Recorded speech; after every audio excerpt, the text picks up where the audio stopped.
तो झारखंड बोर्ड 2025 का जो 10 मार्च को एग्ज़ाम होने वाला है, ये क्लास 8 का सब्जेक्ट साइंस है, जिसमें से 50 क्वेश्चन को हम सोल्व करेंगे। जिसमें से पहला क्वेश्चन है, जीव का निवास स्थान कहाँ होता है? वायु में, पानी में, जीवित वस्तुओं में या उपयुक्त सभी में?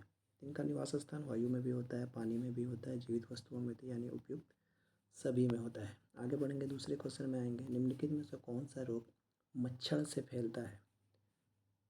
पहला है पोलियो, रिंगवर्म, हैजा या मलेरिया। तो मच्छर से फैलने वाला जो रोग होता है वो होता है मलेरिया। क्वेश्चन नंबर 3 में जाएंगे। बायोडीजल के निर्माण में कौन सूक्ष्मजीव सहायक है? प्रोटोजोआ, जीवाणु, शैवाल या फिर कवक?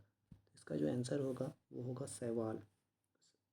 आगे बढ़ेंगे, क्वेश्चन नंबर 4 में निम्नलिखित में से सबसे बड़ी कोशिका कौन सी है? तो सबसे बड़ी कोशिका होती है आपका शुतुरमुर्ग का अंडा।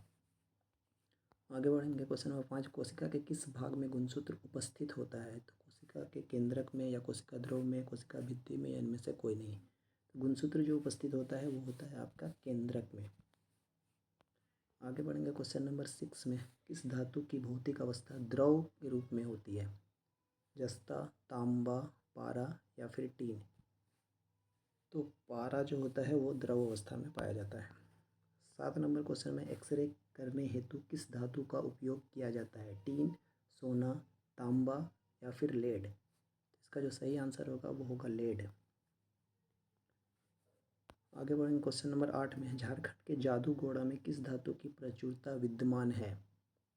कोयला, अभ्रक, यूरेनियम या अयस्क? तो झारखंड के जादूगोड़ा में सबसे ज़्यादा जो पाया जाता है वो पाया जाता है आपका यूरेनियम। आगे बढ़ेंगे, क्वेश्चन नंबर 9। धातु का वह गुण जिससे उन्हें पीट कर चादर बनाई जा सकती है? तन्यता, कुशलता, आघातवर्धनता या लचीलापन? इसका जो सही आंसर होगा वो होगा आघातवर्धनता। क्वेश्चन नंबर 10 में इनमें से ऊष्मा की सबसे अच्छी चालक कौन सी है? एल्युमिनियम, पारा, चांदी या फिर सोना? ऊष्मा की सबसे अच्छी चालक जो होती है वो होती है पारा। तो इसका जो सही आंसर वो होगा पारा। आगे बढ़ेंगे, क्वेश्चन नंबर 11। निम्नलिखित में से कौन सा घोल विद्युत का कुचालक है? नींबू का रस, नल का पानी, सिरका या फिर अशुद्ध जल? तो 11 का जो आंसर होगा वो हो जाएगा अशुद्ध जल। आगे बढ़ेंगे, क्वेश्चन नंबर 12 में किसी धातु पर इच्छित धातु की परत निक्षेपित करने की प्रक्रिया को क्या कहते हैं? विद्युत लेपन, ऑक्सीकरण, जस्तीकरण या विद्युत अपघटन? तो इसको कहा जाता है विद्युत लेपन। आगे बढ़ेंगे, क्वेश्चन नंबर 13 में निम्नलिखित में से किनमें आंतरिक जनन होता है? मछली, मेढक, स्टारफिश या फिर मुर्गी? आंतरिक जनन जो होता है वो होता है मुर्गी में।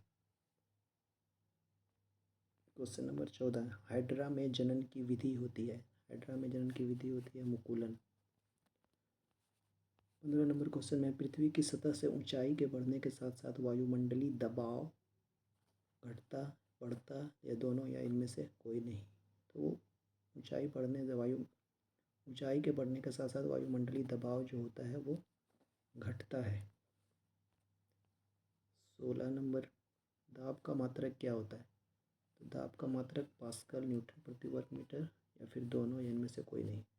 तो दाब का जो मात्रक होता है वो पास्कल भी होता है, न्यूटन प्रति वर्ग मीटर भी होता है, अर्थात जो इसका आंसर हो जाएगा वो हो जाएगा सी, दोनों। क्वेश्चन नंबर 17 में निम्नलिखित में से कौन सा संपकृत बल है? गुरुत्वीय बल, चुंबकीय बल, स्थिर विद्युत बल या घर्षण बल? तो 17 का जो आंसर हो जाएगा वो हो जाएगा आपका संपकृत बल का आएगा डी, घर्षण। 18 निम्नलिखित में से कौन सा पदार्थ अदहनशील है? लकड़ी, कोयला, पेट्रोल और पत्थर? जो इसका आंसर हो जाएगा वो हो जाएगा आपका पत्थर। 19 नंबर में है किसी पदार्थ के दहन का पोषक पदार्थ है? कार्बन, जल, ऑक्सीजन या कार्बन मोनोऑक्साइड? जो आंसर हो जाएगा आपका ऑक्सीजन। क्वेश्चन नंबर 20 में किसी ज्वाला का सबसे अधिक गर्म भाग कौन सा होता है? सबसे बाहरी भाग, सबसे अंदर का भाग, मध्य भाग या ये सभी भाग समान रूप से गर्म होते हैं? तो 20 का जो आंसर हो जाएगा वो पहला, सबसे बाहरी भाग। 21 निम्न में से कौन दो गुणसूत्र मिलकर नर शिशु के रूप में विकसित होता है? तो नर शिशु के रूप में जो विकसित होता है वो होता है एक्स वाई, और एक्स एक्स जो होता है वो स्त्री के लिए होता है। 22 नंबर में विश्व एड्स दिवस कब मनाया जाता है? तो विश्व एड्स दिवस जो मनाया जाता है वो आपका मनाया जाता है 1 दिसंबर को। क्वेश्चन नंबर 23 में स्त्रियों में होने वाले मासिक स्राव की सामान्य अवधि क्या होती है? 22 दिन, 14 दिन, 35 दिन या फिर 28 दिन। तो उनकी जो मासिक अवधि होती है वो लगभग 28 दिनों की होती है। 24 नंबर सवाल में है समतल दर्पण से बना प्रतिबिंब होता है आभासी, वास्तविक, धुंधला या फिर कोई नहीं। समतल दर्पण से जो बना प्रतिबिंब होता है वो होता है आभासी। 25 में वह यंत्र जो दृष्टि रेखा पर नहीं रहने पर वस्तुओं को भी दिखा सकता है, पेरिस्कोप, गिल्डस्कोप, विक्षेपण या फिर दूरबीन। 25 का जो आंसर हो जाएगा वो हो जाएगा आपका ए, पेरिस्कोप। 26 नंबर में आँख में प्रवेश करने वाली प्रकाश किरणों को कौन नियंत्रित करता है?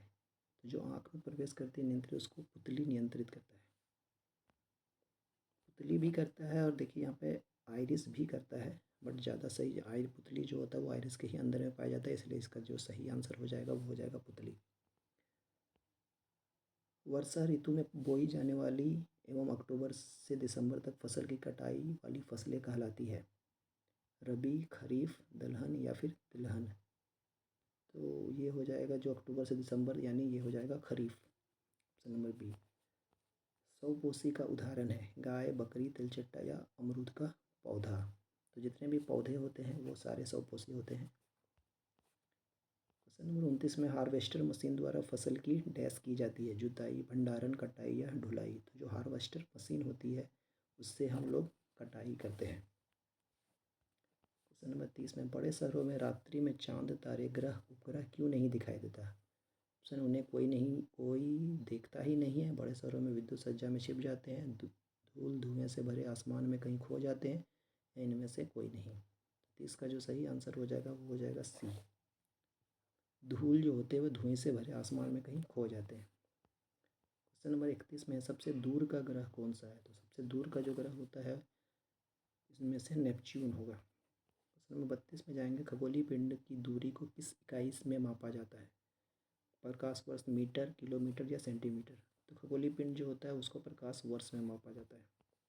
क्वेश्चन नंबर 33 में किस घर्षण की अपेक्षा सर्पी घर्षण कम होता है? स्थैतिक घर्षण, लोटनी घर्षण, दोनों या इनमें से दोनों में से कोई नहीं। तो जो इसका जो सही आंसर हो जाएगा वो हो जाएगा स्थैतिक घर्षण। क्वेश्चन नंबर 34 में बोला गया है कि तरल हवा या जल में गति करने वाली वस्तु को उचित आकार देकर घर्षण बल डैश किया जा सकता है, क्या क्या? अधिक, कम, समाप्त या इनमें से कोई नहीं।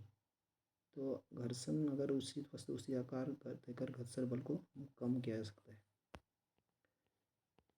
क्वेश्चन नंबर 35 में किस आकृति की वस्तु पर तरल घर्षण कम हो जाता है? आयताकार, वर्गाकार, नौकाकार या वृत्ताकार। तो इसका जो आंसर हो जाएगा वो हो जाएगा नौकाकार। 36 प्रथम पूर्ण रूप से संश्लेषित रेखा किसे कहा जाता है? रेशम, नायलॉन, रेयान या फिर पॉलिस्टर। जो इसका सही आंसर हो जाएगा वो हो जाएगा नायलॉन। क्वेश्चन नंबर 37 निम्न में से किस धागे की मजबूती सबसे अधिक होती है? कपास, ऊन, नायलॉन या फिर रेशम। तो सबसे ज़्यादा जो मजबूत पाया जाता है वो पाया जाता है नायलॉन का धागा जो होता है वो बहुत मजबूत पाया जाता है। क्वेश्चन नंबर 38 में है दमकल कर्मचारियों के कपड़ों पर किसकी परत चढ़ी जाती है? मेलामाइन, बेकेलाइट, पॉलीथीन या पॉलीविनाइल क्लोराइड। तो जो दमकल कर्मचारी होते हैं उनमें मेलामाइन की परत चढ़ाई जाती है। क्वेश्चन नंबर 39 में ध्वनि की प्रबलता किस कारक पर निर्भर करती है? तो जो ध्वनि की प्रबलता होती है वो पहला ही आयाम पर निर्भर करती है। आगे बढ़ेंगे, क्वेश्चन नंबर 40 में है ध्वनि की प्रबलता घटाने के लिए हमें ध्वनि के कंपनों की आवृत्ति घटानी होगी, की आवृत्ति बढ़ानी होगी, का आयाम बढ़ाना होगा या आयाम घटाना होगा। तो हमको उसका आयाम को घटाना होगा।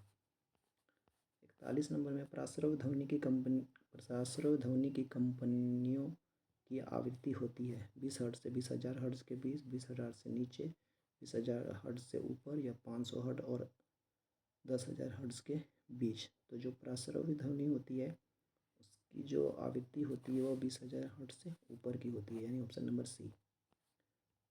क्वेश्चन नंबर 42 में रिक्टर पैमाने पर किस तीव्रता वाले भूकंप को विनाशकारी माना जाता है? 3 तीव्रता वाले, 4 तीव्रता वाले, 5 तीव्रता वाले या 7 या उससे अधिक। तो 7 या उससे अधिक। क्वेश्चन नंबर 43 में है वायुमंडलीय विद्युत की खोज की थी थेल्स ने, बेंजामिन फ्रैंकलिन ने, न्यूटन ने या विलियम गिलबर्ट ने। तो वायुमंडलीय विद्युत की जो खोज की थी वो की थी बेंजामिन फ्रैंकलिन ने, यानी option number B. Question number 44 में ऊन से रगड़ी हुई एबोनाइट की छड़ ऊन से रगड़ी हुई एबोनाइट के दूसरे को आकर्षित करती है। ऊन के साथ घिसने वाली एक और एबोनाइट ग्रुप पर प्रभाव नहीं पड़ता। यह रेशम से कांच को आकर्षित करती है। यह कांच की छड़ को प्रतिकर्षित करती है। तो इसका जो सही आंसर हो जाएगा 44 का हो जाएगा आपका डी। रेशम की रगड़ी कांच की छड़ को प्रतिकर्षित करती है।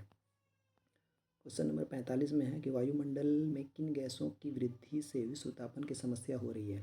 Option sulphur dioxide, nitrogen, carbon dioxide एवं मीथेन या फिर हाइड्रोजन। तो विश्व तापन की जो समस्या हो रही है वो आपकी हो रही है कार्बन डाइऑक्साइड के साथ भी और मीथेन, यानी इसका आंसर जो हो जाएगा वो सी। क्वेश्चन नंबर 46 में दिया हुआ पृथ्वी पर पाई जाने वाली विशाल विवर्तनिक प्लेटों की संख्या कितनी है। तो विशाल विवर्तनिक की संख्या जो है वो आपकी 6 है। आगे बढ़ेंगे। क्वेश्चन नंबर 47 में ताजमहल में लगे पत्थरों का क्षरण हो रहा है, इसका मुख्य कारण है अम्ल वर्षा, विषुतापन, सीएनजी या फिर एलपीजी। तो जो इसका जो कारण है वो आपका है अम्ल वर्षा के कारण ही इसका कलर वगैरह भी कम पड़ रहा है। क्वेश्चन नंबर 48 में द्वितीय प्रदूषक क्या है। Carbon dioxide, sulphur dioxide, nitrogen के ऑक्साइड या सल्फर एवं नाइट्रोजन के अम्ल। तो जिसका जो आंसर हो जाएगा वो सल्फर एवं नाइट्रोजन के अम्ल, ऑप्शन डी। क्वेश्चन नंबर 39 में है कुछ प्रजातियों का विलुप्त होने और गायब होने के क्या कारण है। पहला है आवासों का विनाश, पेड़ लगाना, वनों का संरक्षण और शिकार। तो याद रखेंगे कि कोई भी प्रजाति अगर विलुप्त हो रही है तो उसके कारण होते हैं आपके, यानी आवासों का विनाश, अगर उनके आवास को विनाश कर दिया जाए, उनके रहने की जगह को विनाश कर दिया जाए तो ये कारण हो सकता है। पेड़ लगाने से कुछ नहीं होता है। वनों का संरक्षण ठीक अच्छी बात है। शिकार अगर आप करोगे तो ये भी आपका गायब होने के कारण हो सकते हैं, यानी इसका जो आंसर हो जाएगा पहला और चौथा, यानी ऑप्शन डी। और क्वेश्चन नंबर लास्ट है। क्वेश्चन नंबर 50 में बोला है कि पेट्रोलियम का कौन सा उत्पाद सड़क निर्माण हेतु उपयोग में लाया जाता है। कोक, गैस, बिटुमिन या फिर पेट्रोल। तो जो इसका सही आंसर हो जाएगा वो हो जाएगा बिटुमिन। तो यहाँ से हम लोग 50 सवाल को हम कंप्लीट करते हैं। आशा है कि आप लोग को ये सारे सवाल आपको समझ में आ गए होंगे और ये बहुत ही इंपॉर्टेंट सवाल है। ये आपके एग्ज़ाम में इसी टाइप के सवाल आपको देखने को मिलेंगे। तो आज के लिए फ़िलहाल इतना ही, मिलते हैं फिर नेक्स्ट वीडियो में।